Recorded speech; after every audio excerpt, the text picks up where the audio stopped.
Your daughter left inside the car. Has passed away. I was suddenly informed by a police officer who came to my workplace. Disturbed, I hurriedly contacted my mother, who was supposed to be with my child. We're together. She's having a snack right now. I breathed a sigh of relief at those words, but it was short-lived. The sharp gaze of the police officer was directed at me. However, being falsely accused made me realize the hidden truth. I'm Nancy, 38 years old. I'm living with my husband and my child. My husband, who is 4 years older, is the sales manager at a house builder company. Due to his job, he often works on weekends and doesn't contribute much to childcare or household chores. Just asking him to pick up our kid on his day off when I'm working can put him in a bad mood.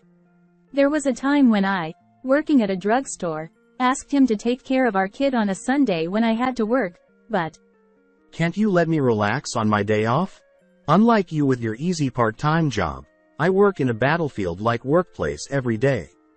John is good at playing by himself, so he's not that demanding. Tisk.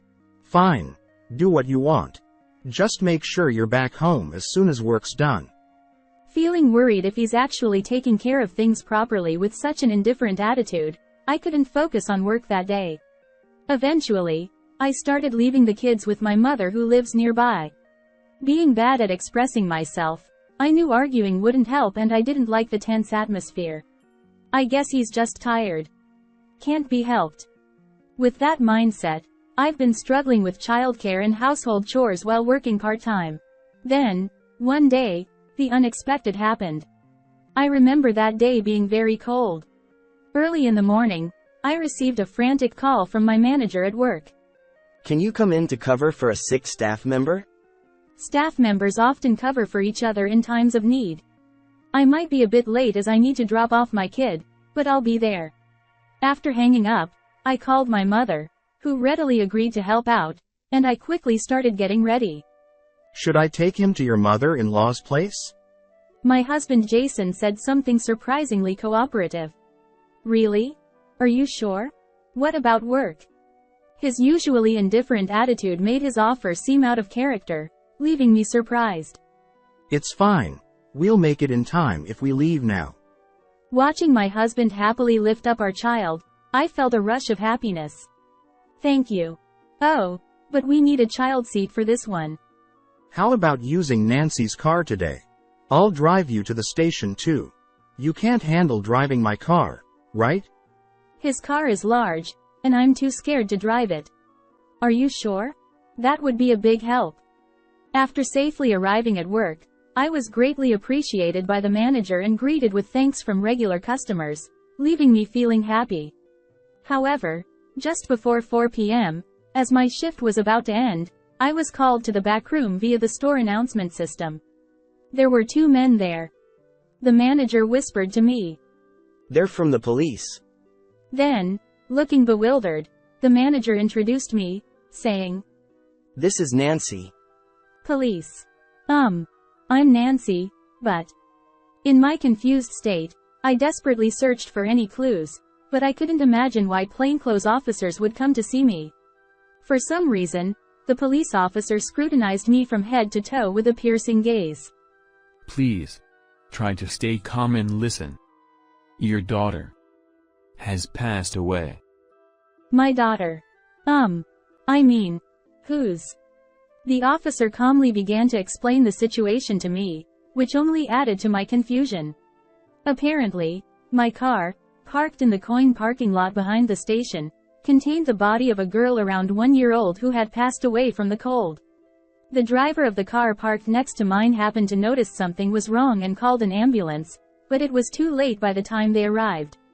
It was only then that I finally understood that I was being suspected as the one responsible for creating that situation. Wait a minute. I don't understand what's going on, and I only have a son. Besides, I left him with my mother today. The police officer lightly brushed off my desperate explanation, adopting an uncompromising attitude. It seemed they had already concluded that I had left my child in the car while I was at work. Treated almost like a criminal, I was finally allowed to contact my mother after being placed in the police car. My, what a strange child. She's with me, isn't she? My mother, unaware of the situation, sounded incredulous over the phone. Though I felt relief hearing that my son was safe, the fact remained unchanged. The girl was found dead in my car. Upon arriving at the police station, I was repeatedly questioned by a sharp-eyed detective, who asked the same questions over and over again. I explained that on that morning, my husband had taken our child and driven him to my mother's place in my car. As a result, my suspicion seemed to have been cleared for the time being, but despite the police's attempts to contact him, my husband remained unreachable. While the police tried to reach him, they asked me, "Do you know the deceased girl? We'd like to confirm." Honestly, this moment was more painful than being suspected myself. Seeing the girl lying there, seemingly asleep, I couldn't help but cry for her. Unfortunately, my impression of her was that I might have seen her somewhere before.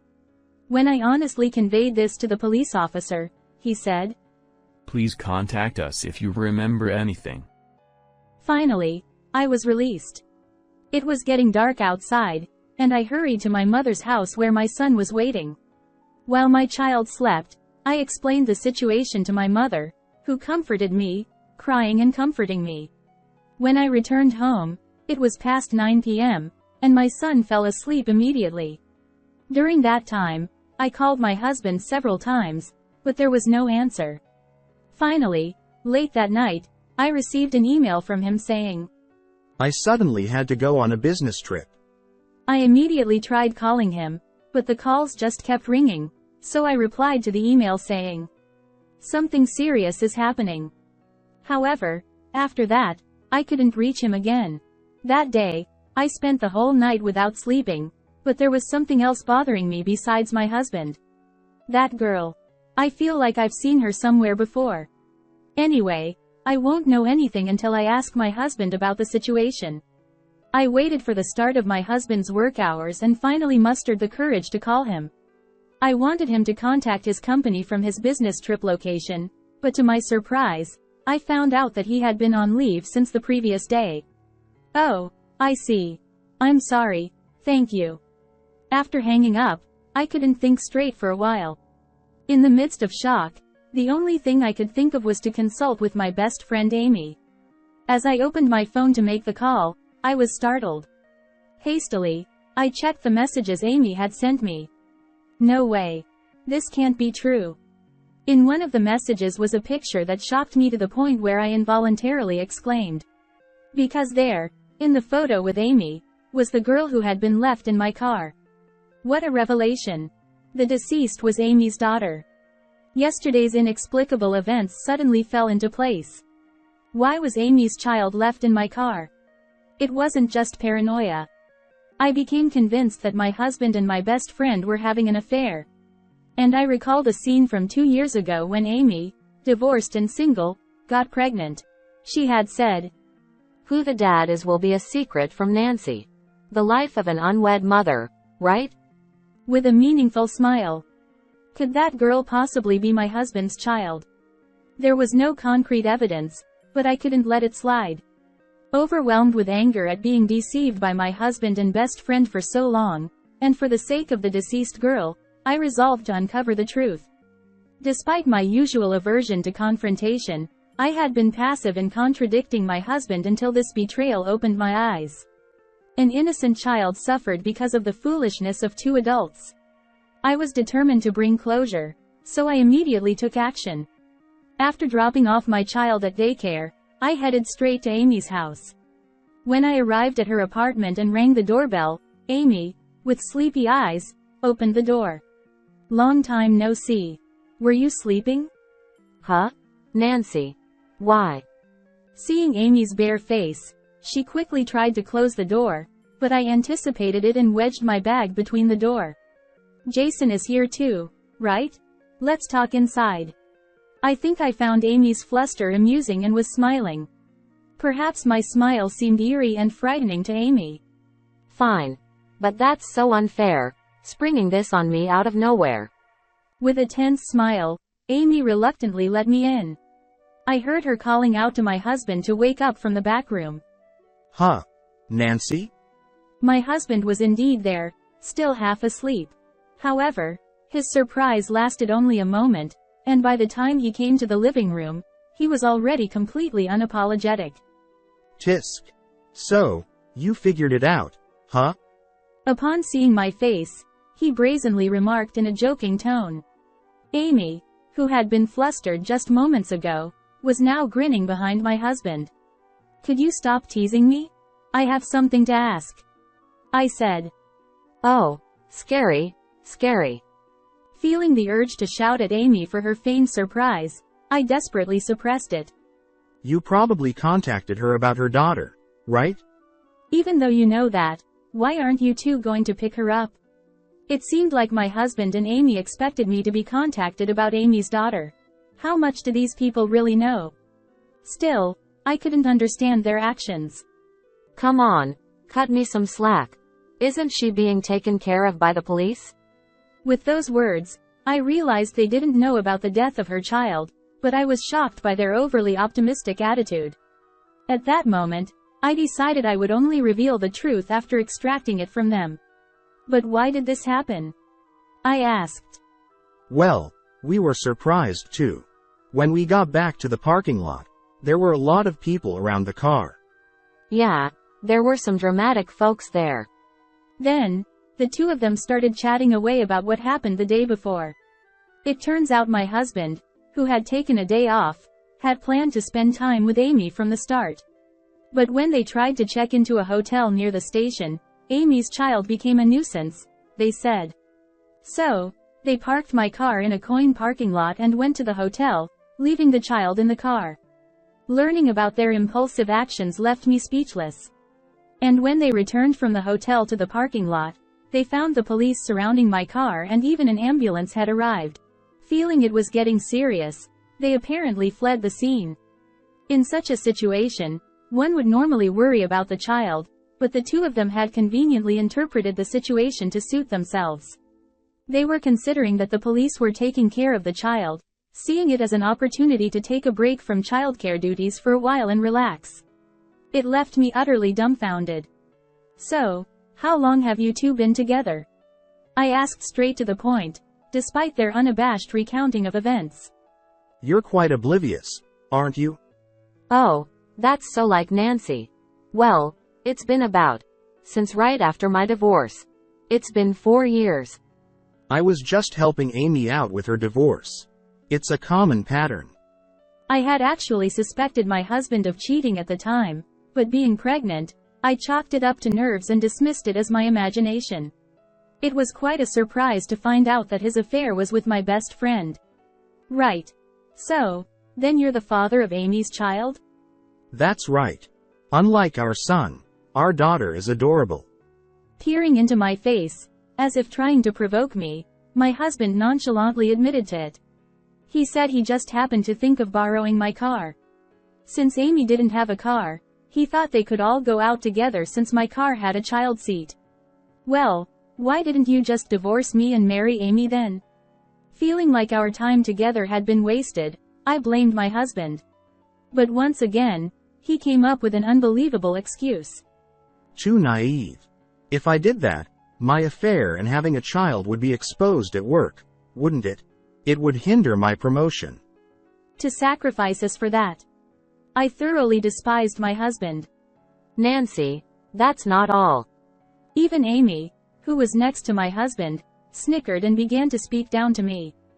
Jason said since his wife can't even talk back, she's basically just a maid, so he can do whatever he wants from now on as well. Well, but, Amy, was that really okay with you? Even though you have kids? I asked with genuine curiosity, but Amy burst into laughter, clutching her stomach. Haha. I'm so done with marriage. As long as I get my living expenses, I'm fine. Yeah, Amy's a hassle because she's expensive, unlike Nancy. Haha. My husband and Amy spoke so frankly, as if I were just part of the scenery or something. I was beginning to reach my breaking point with these selfish two. Anyway, what are we going to do now? You can't just leave it like this, can they? I subtly steered the conversation. Is it that serious? Amy, go pick her up right away. Yeah, I guess we've been caught. I have to go pick her up. But, I'll probably get scolded by the police. She's not old enough to come home alone anyway. Up until now, they hadn't shown any concern for the child, only worrying about themselves whenever they opened their mouths. Enough is enough. There's no room for sympathy. Finally, I decided to reveal the truth here. I'm disgusted. Both of you are only thinking about yourselves. Huh? What are you trying to say? My husband glared at me with displeasure, but I felt no hesitation. I'll tell you the truth. Your daughter died yesterday. Because she was left in the car in the middle of winter. Both of them widened their eyes in shock and disbelief. Poor thing. How cold must it have been? What are you talking about? That's impossible. Your thoughtless actions took the life of an innocent child. Then, Amy pointed at me and started yelling. It's your fault. It's all Nancy's fault. Amy, you're really something else. How about showing a little remorse? Shut up. Shut up. It's all Nancy's fault for marrying Jason. Amy introduced her husband to me, so I couldn't understand the meaning behind it. I thought perhaps Amy was in a state of confusion due to the shock of losing her child. When I was going through a tough divorce, you had to rub it in by getting married. Showing off your happiness like that is unforgivable. What are you talking about? Your affair was the reason for the divorce, wasn't it? You brought it upon yourself. No, it's not like that. It wasn't supposed to be like this.